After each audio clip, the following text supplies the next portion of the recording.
अस्सलाम वालेकुम दोस्तों, आप देख रहे हैं क्रिकेट न्यूज़। आपको बहुत बड़ी खबर से आगाह करते चलें। हसन अली ने बहुत बड़ा रिकॉर्ड बना दिया है। जी हाँ दोस्तों, हसन अली ने एक ओवर में सबसे ज़्यादा विकेट्स लेकर सबसे बड़ा रिकॉर्ड अपने नाम कर लिया है।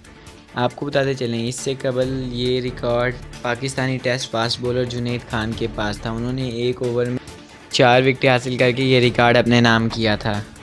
आपको बताते चलें, जुनैद खान ने ये रिकॉर्ड 2014 में बनाया था और अब 2023 में हसन अली ने ये रिकॉर्ड अपने नाम कर लिया है। एक ओवर में 5 विकेट्स लेकर हसन अली ये रिकॉर्ड अपने नाम कर चुके हैं।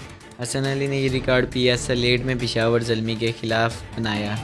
आपको बताते चलें, शुएब अख्तर भी हसन अली की तारीफ़ किए बगैर ना रह सके। शुएब अख्तर का कहना था कि अगर हसन अली को वर्ल्ड कप स्क्वाड में शामिल किया गया तो इंशाल्लाह पाकिस्तान जीत कर ही वापस आएगी।